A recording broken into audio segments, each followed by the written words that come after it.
Hi, everybody. Welcome to World Without Rule Law. Tonight, I want to talk to you about electrical theory and calculations, specifically Ohm's Law and how it relates to some pretty basic electrical calculations for figuring out um, load draws as it relates to wire size, overcurrent protection, circuitry, etc. Some pretty basic stuff. On a wider In a wider aspect, I want to talk about freedom and independence.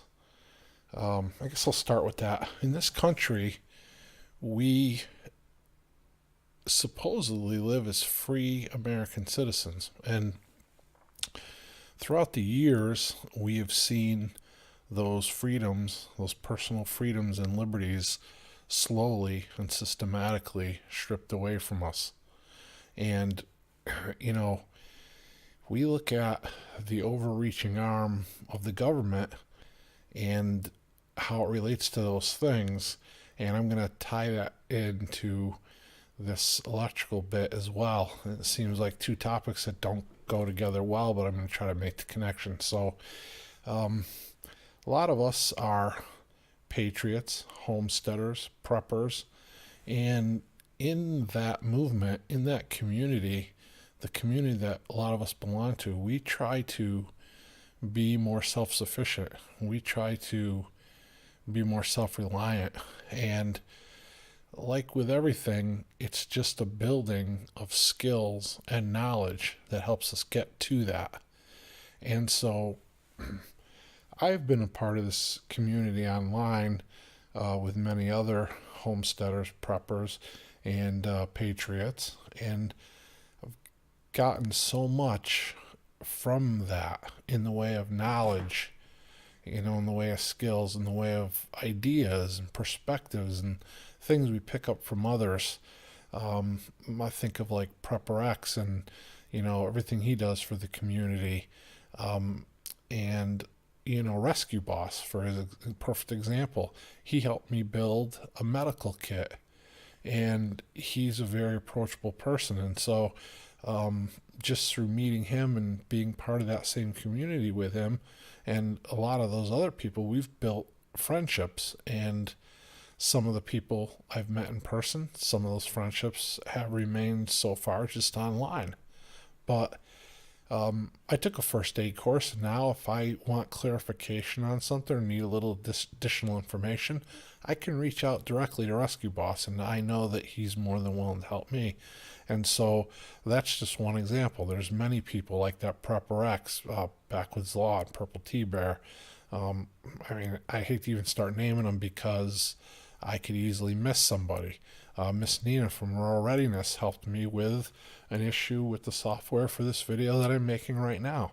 So to have access to that community and that vast knowledge base, because everybody varies so much in what they do and what they know, and by everybody being willing to bring their piece of knowledge and skill to the table, that helps build the community in broader direction. And so I want to give back in some small way if I can with whatever knowledge and skills that I have. And so for the past 3 decades, more than 3 decades actually, I've had my electrician's license. I achieved my master electrician's license in 1991 in the state of Connecticut. And now, maybe in some small way, I can give back to the community with some of the knowledge and experience and things that I've learned along the way. And so for some of you, there may be value in this, and for others, there may not be. And that's okay. Like everything that we share in this community, you glean from it the information and knowledge that you can, or that you want, or that you need, and you just cast the rest aside. So, that being said, part of that self-reliancy and, that self-sufficiency is being able to do things on our own, not being able to, not having to rely on others. For instance, if you have, build an equipment shed in your backyard, or on your property. If you could wire that yourself, then you could, number one, save yourself some money, and number two, you're, kind of off the radar as far as what you're doing. And I think that's important to a lot of us. I know that's important to me. Now, I'll talk about that very briefly, and I have to be careful because a lot of these are my opinions. But when it comes to the matter of, let's say, code enforcement, we have various code requirements in different areas, but most of them are pretty stringent. Most areas are pretty stringent. There are a few areas that have lax code requirements, but decades ago, code enforcement was, it was initiated as a means to protect the consumer, the citizen, if you will, the resident, from contractors that did subpar work or substandard work. And so if I was a contractor and I underbid all the other contractors because maybe I don't know what I'm doing and I'm going to cut some corners, and with electrical work, that could be dangerous, right? So if I'm doing that, not doing things up to par, I could probably do the job cheaper than somebody who really is doing a good job. And so what happens is the county, town, whatever municipality controls your area, enacted these code enforcement departments, and the code enforcement officer would come out and he would inspect that job that I did. And so that way he could hold me to a certain standard when I work for you. And that protects you. There's, that's consumer protection. And in the states and counties, it's part of the consumer protection department in most cases. So there's a value there. There was when it started. Now, over the years, it kind of morphed into something different. It's just a means these days. And now this is where, I'm deviating off a little because this is my opinion, but it's a little more than an opinion. It's based on my experience, in at least, a few areas, because I haven't worked in every state, but where I have worked, I'll say that it's held pretty true.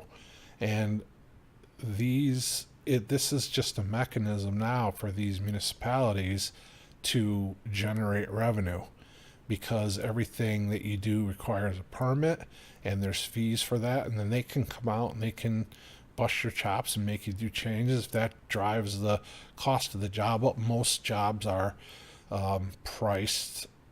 The permits are priced by the size of the job, percentage of the job, or there's minimums and maximums, and it's different in every area, but it's a way for them to have power and control over you, over what you do, and a way for them to generate revenue. And in a lot of cases, those officials have a specific area of expertise. So if they hire a guy who has a plumbing background to be a code enforcement official, and he comes out to inspect electrical, now some areas have separate inspectors.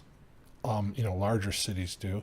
More rural areas, that can be the case a lot of times. And so if you're having someone with a plumbing background come out to inspect your electrical work, then that initial consumer protection that it was initially designed for is not there, is not provided. And so you're paying for a service that, is generating revenue for them, but you're not really getting any benefit to that. So I'm not telling anybody to circumvent the code enforcement laws in their area. However, I will say that if you do that, I don't hold any animosity against you. I think it's part of freedom. It's part of being a free American.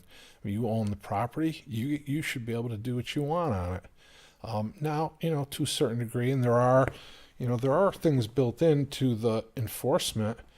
So if most areas, now Connecticut and down where I live now in Virginia, are both the same. If you own a single family home, and that is, there's no other apartments above you, or it's not a duplex or an apartment building or a condo or whatever, it's a single family dwelling, and you are the owner and you reside there, you can do your own plumbing, electrical, HVAC. You can do your own licensed trade work without a license. And however, they will still come out and inspect it. And again, when the guy with the plumbing background comes to inspect the electrical work you've done, what are the odds that he knows more about it than you do? So that's your own common sense, right? If you don't know what you're doing, then go ahead and hire somebody. And I highly recommend hiring a professional if you don't know what you're doing, or if you're not comfortable in your knowledge, or if you're not comfortable. A lot of people just aren't comfortable working around electrical. Then that's one thing. Then go ahead and hire somebody. By all means, there's nothing wrong with that. However, if you have the competency level and you have the confidence to do it yourself, you should be able to. And if you decided to do that in circumvention of the code enforcement laws or regulations, on a personal level, this is just my own opinion, I don't have a problem with that whole concept. I believe that leads to protection of our personal freedoms, our personal liberties. It's on your own property. You want to wire your goat barn and you make a mistake and burn it down. Okay, you know what I mean? That's on you. So, again, I think that fosters that, it fosters the protection of our liberties, our freedoms, our individualism. And in my opinion, a lot of the aspects that made this country great to begin with, that we're moving away from as the overreaching arm of the government grows and expands. That's it. That's the end of that little rant part of it. Again, that's just my own opinion. Now, if you feel confident and competent to do this work, there's no reason why any man or woman can't do it on their own. And what I would like to do to try to help those people, the people in this community, would be to try to maybe give you a few tips, a few pointers on how to do it safely, how to, get through the calculation process of some of these simple things, and build a confidence and build a knowledge base in the average person. It doesn't take a rocket scientist. It doesn't take somebody with a super high intellect. The common person can do a lot of things in the electrical field in their own home. And anybody that wants to try that or feels that they have the capability to try that, I encourage it. So if you fall into that category, I hope you find some value in this video. If I can help answer any specific questions or help you in any way, don't hesitate to reach out. I hope you enjoy it and hope you find value in it.